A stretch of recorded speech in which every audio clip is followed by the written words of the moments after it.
आप सभी का हमारे यूट्यूब चैनल सौरभ जी के 96 में आप लोगों का बहुत बहुत स्वागत है। जैसा कि आपके सामने यूपी होमगार्ड और यूपी कांस्टेबल के लिए जीके जेएस का महत्वपूर्ण प्रैक्टिस सेट लेके आए हैं, जो कि आपके एग्जाम को देखते हुए ये प्रैक्टिस सेट तैयार किया गया है। इसमें टॉप 30 प्रश्नों को सेलेक्ट किए हैं, जो कि आपके एग्जाम में आने की 100% संभावना है। और इससे रिलेटेड सभी क्वेश्चनों को विस्तार पूर्वक देखेंगे, जिससे कि इस क्लास से आपके 200 से 300 क्वेश्चन कवर होने वाले हैं। इसलिए इस क्लास को शुरू से लेकर अंत तक जरूर देखेंगे। ये क्लास 15 से 20 मिनट की रहने वाली है। चलिए सभी प्रश्नों को एक एक करके देखते हैं। देखो, पहले ही प्रश्न हो जाएगा, भारतीय चीनी तकनीक संस्थान कहाँ स्थित है। ये हो जाएगा कानपुर में। कानपुर, जो कि ऑप्शन ए हमारा राइट आंसर हो जाएगा। चलिए इसका विस्तार देखेंगे। विस्तार में देखो है, भारतीय चीनी तकनीक संस्थान कानपुर में स्थित है। इसकी स्थापना 1936 में हुई। यह चीनी उद्योग से संबंधित तकनीक शिक्षा प्रदान करता है। यह संस्थान गन्ना और चीनी उत्पादन पर शोध करता है। भारत के चीनी उपयोग के लिए यह महत्वपूर्ण संस्थान है। चलिए अगला क्वेश्चन देखेंगे। इसमें हो जाएगा, Tata institute of fundamental research कहाँ स्थित है। तो राइट आंसर हो जाएगा, अगर देखें तो क्या मुंबई महाराष्ट्र में। मुंबई महाराष्ट्र, जो कि ऑप्शन बी हमारा राइट आंसर हो जाएगा। चलिए इसका विस्तार देखते हैं।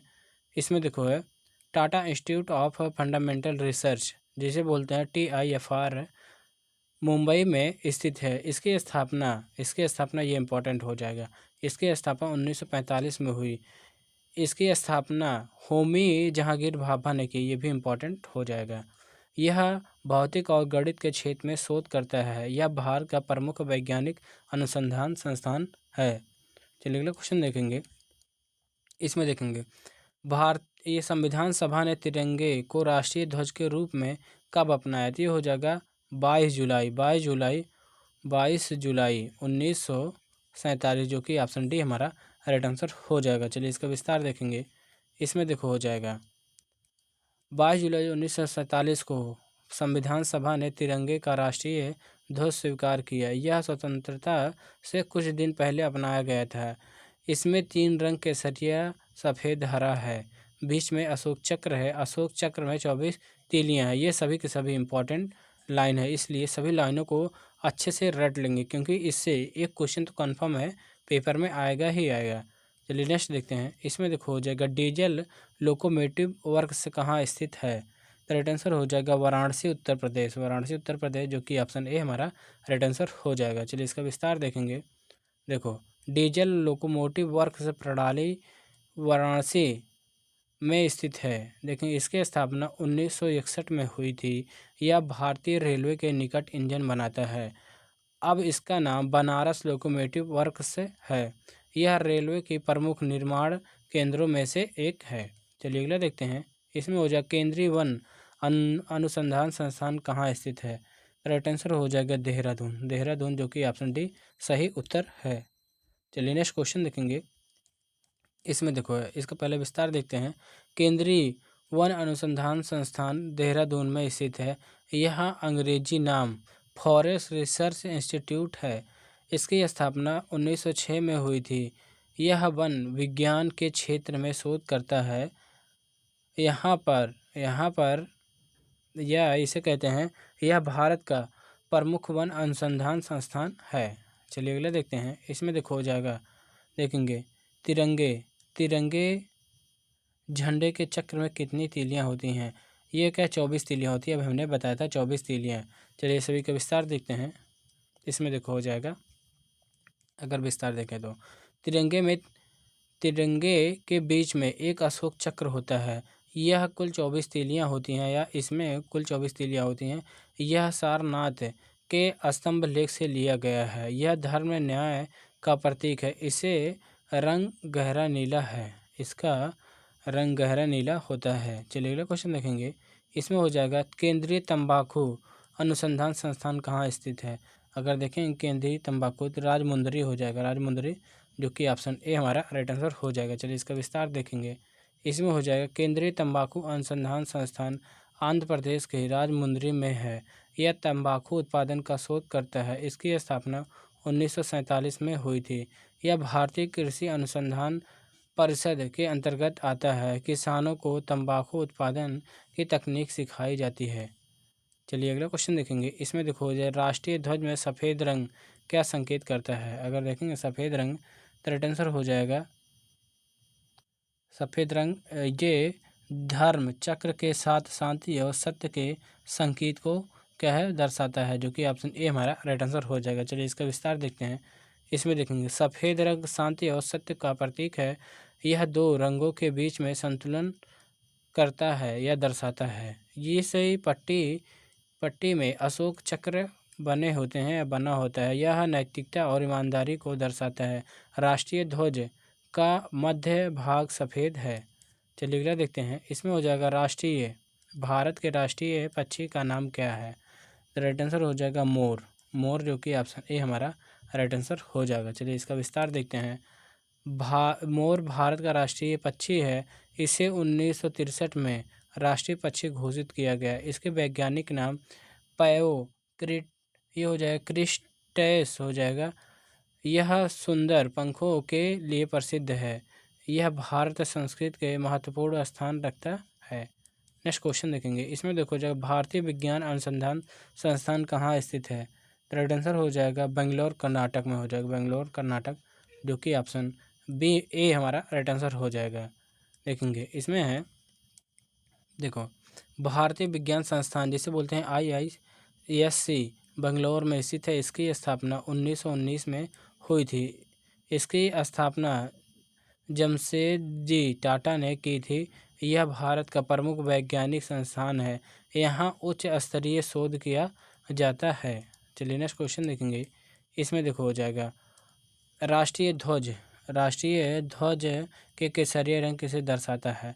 राइट आंसर हो जाएगा देश की एकता और साहस को दर्शाता है, जो कि ऑप्शन सी राइट आंसर हो जाएगा। चलिए इसका विस्तार देखेंगे। इसमें देखो केसरिया रंग साहस और बलिदान का प्रतीक है। यह ध्वज की सबसे ऊपरी पट्टी है। यह त्याग और वीरता दर्शाता है। यह देशभक्ति की भावना को दर्शाता है। स्वतंत्रता संग्राम की भावना से जुड़ा है। चलिए अगला देखते हैं। राष्ट्रीय भू-स्थैतिकी अनुसंधान संस्थान कहाँ स्थित है? राइट आंसर हो जाएगा क्या हैदराबाद में। हैदराबाद जो कि ऑप्शन सी राइट आंसर हो जाएगा। चलिए नेक्स्ट देखेंगे। इसका पहले विस्तार देखते हैं। राष्ट्रीय भूभौतिक अनुसंधान संस्थान हैदराबाद में है। इसकी अंग्रेजी नाम क्या है? NGRI है। यह भूवैज्ञानिक के क्षेत्र में शोध करता है। इसकी स्थापना 1961 में हुई थी। यह CSIR के अंतर्गत कार्य करता है। चलिए नेक्स्ट क्वेश्चन देखेंगे। इसमें हो जाएगा भारतीय फिल्म एवं टेलीविज़न संस्थान कहाँ स्थित है? देखेंगे राइट आंसर हो जाएगा पुणे महाराष्ट्र, जो कि ऑप्शन बी हमारा राइट आंसर हो जाएगा। ये वीडियो पसंद आ रहा हो तो वीडियो को लाइक करेंगे, नए हो तो चैनल को सब्सक्राइब करेंगे और वीडियो को अपने दोस्तों के पास और से शेयर करना ना भूलेंगे। चलिए नेक्स्ट देखते हैं। इसका पहला विस्तार देखते हैं। देखेंगे FTII पुणे में स्थित है। इसकी स्थापना 1960 में हुई थी। यह फिल्म और टीवी प्रशिक्षण देता है।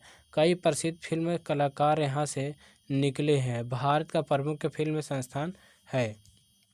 देखो इस अगला है भारतीय लौह अनुसंधान संस्थान कहाँ स्थित है? भारतीय लौह अनुसंधान संस्थान राइट आंसर हो जाएगा रांची में है।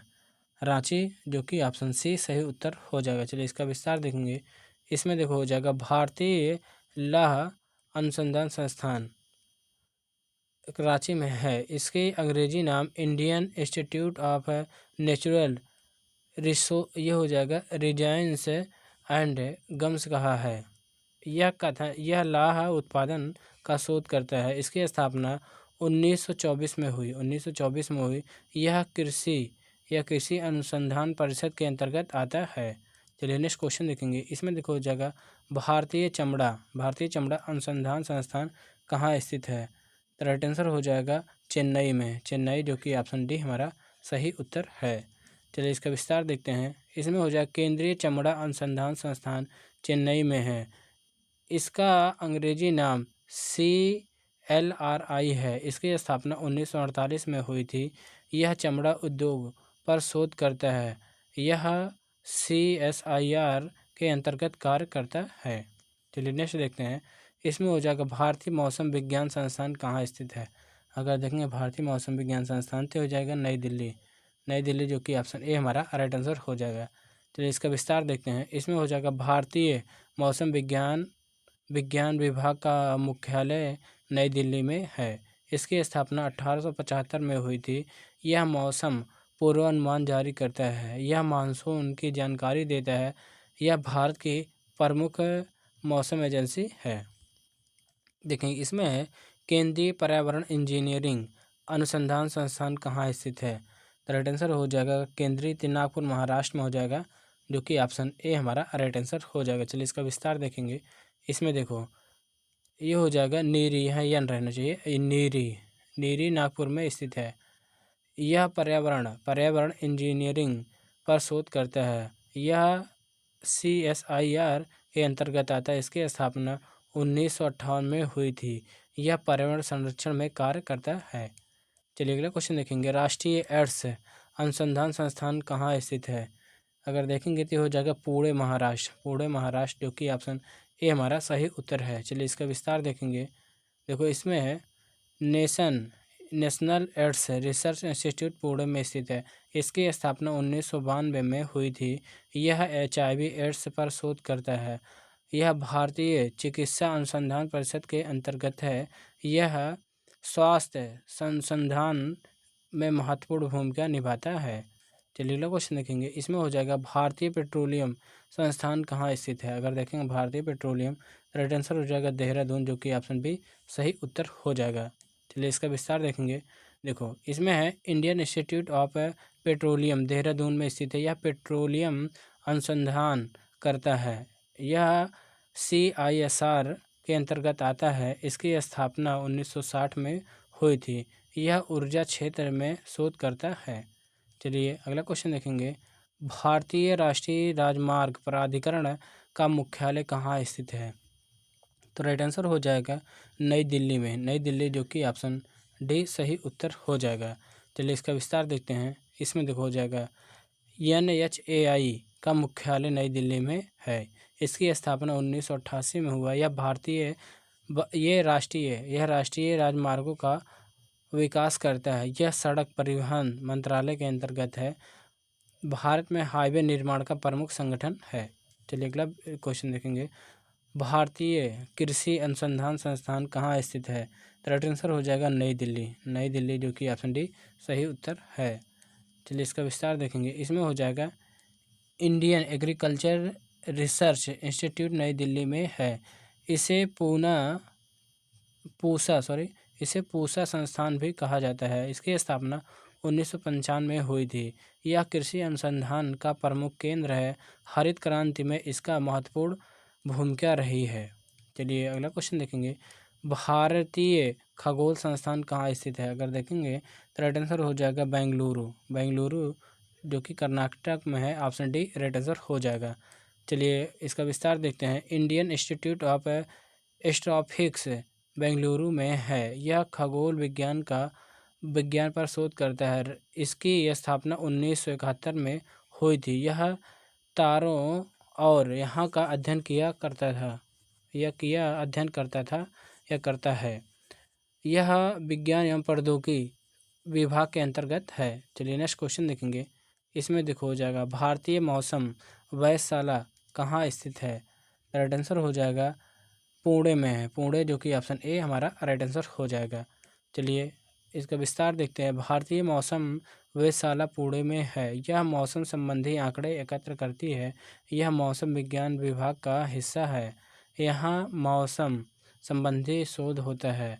यह मौसम पूर्वानुमान में सहायता करती है।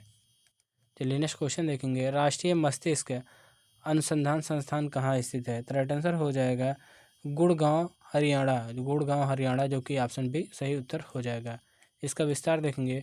National brain research centre Gurgaon में है। इसकी स्थापना 1997 में हुई।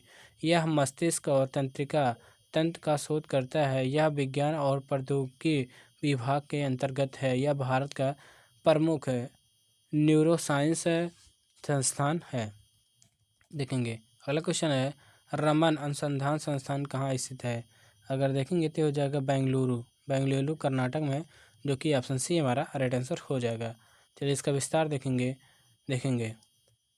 रमन रिसर्च इंस्टीट्यूट बेंगलुरु में है। इसकी स्थापना सीवी रमन ने की थी। यह भौतिक क्षेत्र में शोधकर्ता हैं। इसकी स्थापना 1948 में हुई। इसकी स्थापना 1948 में हुई थी।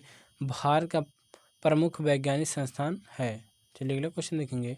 इसमें देखेंगे इलाहाबाद का किला किसने बनवाया। अगर देखेंगे ये इस पे स्टार मार्किंग क्वेश्चन को जरूर याद रखेंगे। अगर देखेंगे तो हो जाए अकबर ने बनवाया था। अकबर, जो कि ऑप्शन सी हमारा सही उत्तर हो जाएगा। चलिए अगला विस्तार देखते हैं इसका। इलाहाबाद किला मुगल सम्राट अकबर ने बनवाया था। इसका निर्माण 1583 में हुआ। यह गंगा और यमुना के संगम के पास है।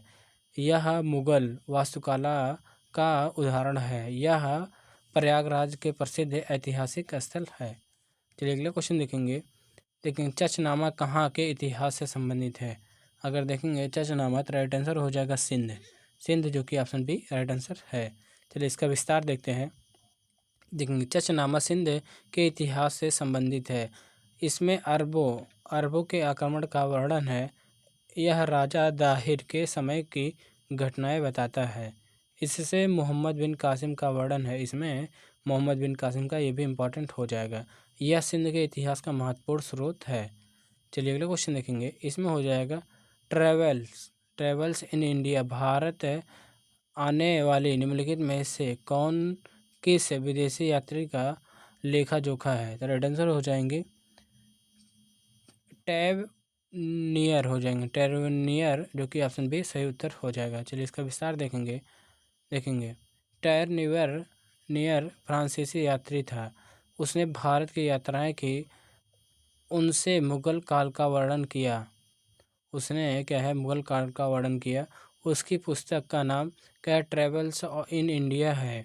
इसकी कहो या उसने भारत के व्यापार और समाज का विवरण किया है। चलिए अगला क्वेश्चन देखेंगे। इसमें हो जाएगा मुगलों के अधीन एक प्रांत का प्रमुख राजस्व अधिकारी कौन था। अगर देखेंगे राइट आंसर हो जाएगा दीवान था। दीवान, जो कि ऑप्शन बी सही उत्तर हो जाएगा। चलिए इसका विस्तार देखते हैं।